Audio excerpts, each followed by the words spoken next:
unbelievable. Well, it really isn't. I've seen a lot of crappy stuff.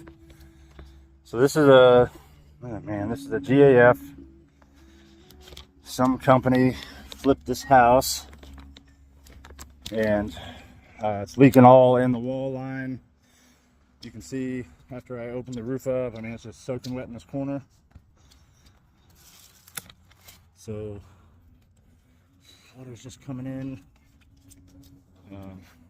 It's also, they never sealed the screw line up here. They just threw some plywood or OSB over it, and and then they came to here with the roof. So water was just backflowing in here, and then go into the screw line, which is obviously compromised. So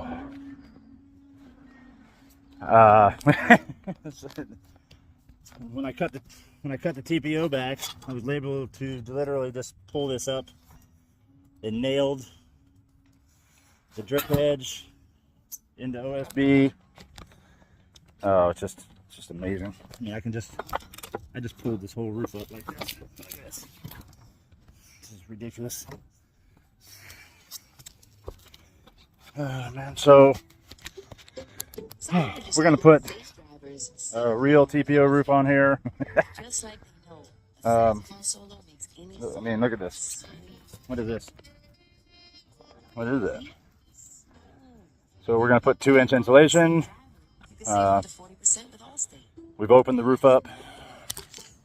I'm gonna have to cut this back, cut the OSB back about another 6 inches, 6 to 8 inches, and most likely there is covered pan under there. I'm gonna have to take the metal back, get to the screw line, and actually seal the screw line. This is a finished room underneath now. It was originally a screened porch, and they boxed it all in. Plywood, obviously painted it, drywalled the inside. So, overall, actually, the tie-in looks good because, you know, they did this room before they did the shingle. So I'm going to use their tie-in. I'm going to inspect it up under there and reseal it if I need to. But other than that, we are going to go over this mess with 2x4 perimeter, aluminum drip edge. We're going to seal, we're going to box in the end of this pan here. After we've went ahead and sealed the screw line, just as a precaution, we're going to trim these tabs, trim all these tabs back, so we can box the end of the pans in, seal them, so that water will never flow up into the pan again. Like I said, the inner part we're going to do is just a precaution, added precaution. And then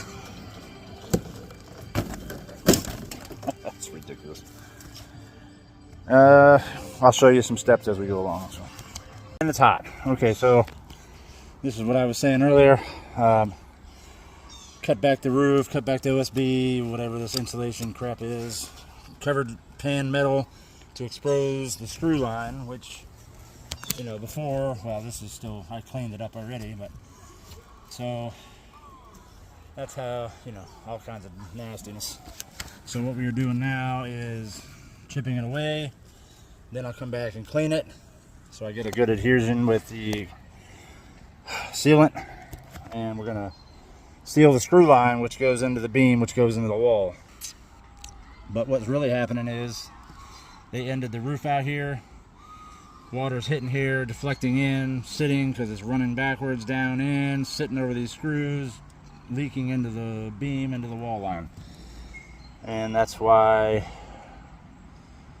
hacks shouldn't do roofs. Like, you know, if you're doing this kind of build, first thing you do is seal these screws, and all they did was put a crappy roof over it. So the roof was held on with nails, like the drip edge.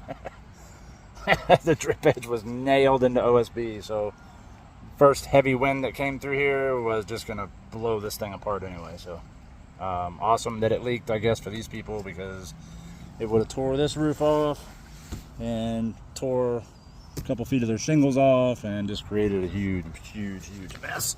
Oh, So once we get this all cleaned up, we're going to reseal it.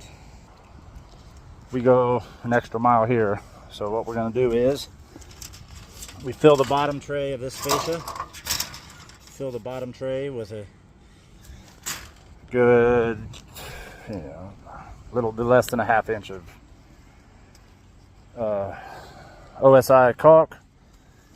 We pull that up under the pan there, screw it into the wood from the bottom. So what that does is seals the end of this pan. Then we caulk the outside of it, put the drip edge down, seal it in. So if this gutter does back up again, it would not let water into the pan and won't let water to the screw line. If something does happen and water does get in there, we've already sealed the screw line, so it's a double protection, in other words.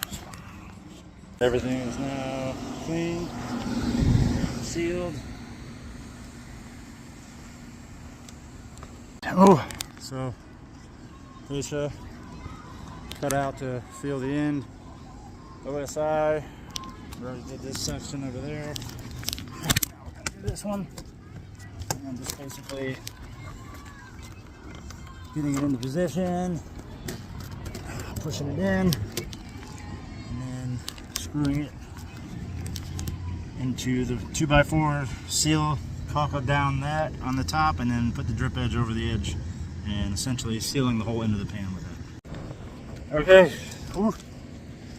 It is foamed in, perimeter's on,